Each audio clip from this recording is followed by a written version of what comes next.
Now, no surprise that the Bombers at the top of the list, Tim, again tonight after a couple of disappointing losses.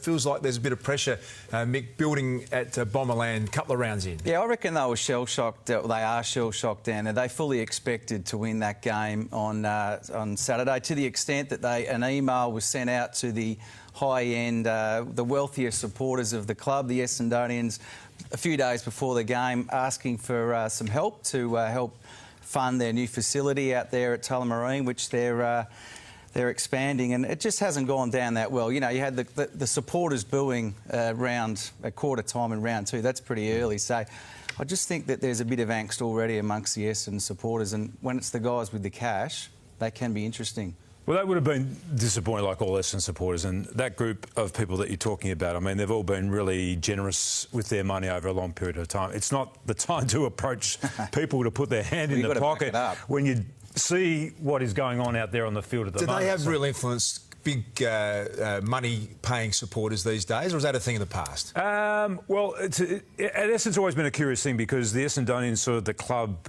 they were a very powerful coterie group, and I don't know whether or not they're the same powerful coterie group that they once were, but they did exert a lot of influence once upon a time at Windy Hill. I think the club sort of moved on from those days, to be quite frank. But like all Essendon supporters, 14 years without a finals win and the drug saga that they've all had to endure, I think they're already fed up and they're hoping for change. Yeah, and look, you know, the supporters boo. I think that's their right. If they aren't happy and pleased with what they're seeing out there, then it's every supporter's right. You're happy with booing, eh? Look, I don't mind. I don't mind. Really? I don't mind. I don't mind the booing at all. Those Essendon fans have stuck through thick and thin over the years. Okay, they're still turning up in their thousands. I find that to go and watch extraordinary. the One of the greatest players in history of Essendon saying, "It's okay, Essendon fans. You can turn up, and if you're not happy, boo your players." I mean, what do you think they're have you got a problem with that? I have. Yeah, I just think I don't get booing at all. I just think you barrack for your club. That's an emotion. Booing's an emotion. It's an expression of people's emotions. I agree, but it's a poor expression of people's emotions.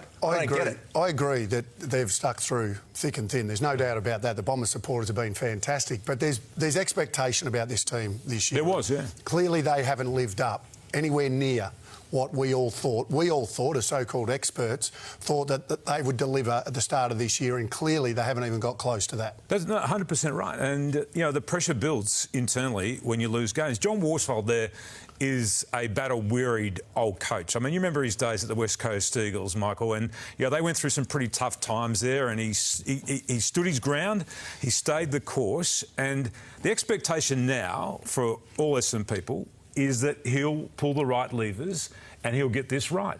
But it can't be in 6 weeks' time that he gets it right. He needs to get it right this week. So he needs to find the solution right now and rectify what's going on, because it is awfully off the track at the moment. Well, the other thing the club have today done is shut down this talk that there's disunity in the leadership group, that there wasn't a player vote. They've said there was a vote and that all the players are on the same page with that.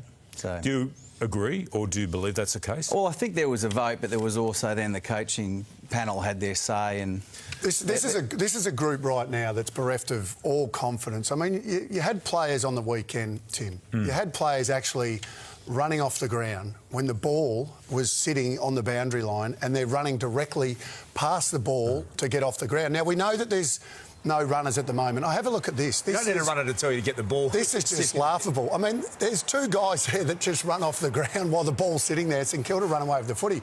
Now, I know there's no runners out there, but surely if a sign, here's Langford there, he's actually made a tackle. That's right. It's his and he free runs kick. straight off he runs straight off. It's his free kick. No one else can take that kick to us, and he runs straight off the ground. Now, if they put up the number 4 and say you're off, I mean, are they that single-minded that they go, oh, well, my number's there, I've got a free kick, or the ball's there, but I've got to get off the ground? That is just a side that is lost. Are the players confused? Because there was a grab from David Zaharakis last week. In fact, I'll play you that, and then Dyson Heppel as well, almost contradicting each other. Is there a brand new game plan? No, there's not a brand new game plan. I don't really know where that's come from. Nah, look, we think we're quite set in the game plan. We've, brought a new system in, like little changes to our system in terms of our team defence. Those things take time to implement.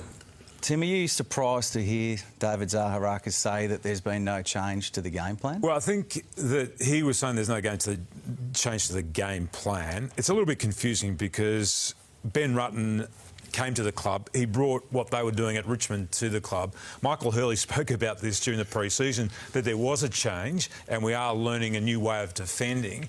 And sometimes when a club is going through that change, it looks like nobody understands completely what they're supposed to do because it hasn't become second nature to that group yet. So I think, look, I don't think this is one thing. I think it's a myriad of things. If you throw that in, I ran into a coach the other day. He was saying, I can't believe that Essendon only played the 2 JLT games. They didn't play a game before that. Then they had that break after their Geelong game, which led into their first game, and they didn't look like they were on the same page against GWS in the first game. So I don't think it's one thing.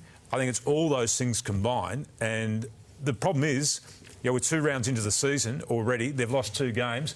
And they've got a massive game on Friday night against a side that's desperately keen for 4 points too. And I hope they win that on Friday night because I look forward to panning to Tim Watson, booing them at half-time if things aren't going their way. I've never booed, by the way. But you're a great supporter of booing, Ian. Hey, I'm happy for people to express. If you pay your money at the football, you can express yourself whichever way you like. I can't believe you're so soft. Tim, it's early days, but if Essendon don't qualify for finals, does John Worsfold coach next year? Look, I think I don't know the answer to that question. I think it gets increasingly difficult for him unless this starts to turn around for him to coach beyond this season. The expectation going into this year was that they would be a top 8 side. I never thought they were going to be a top 4 side like some people thought they were going to be, but I thought they'd be knocking on the door of being a top 8 side. Now, if they fall a long way below that expectation, then everybody's going to be looked at the club. I mean, that's the business we're in.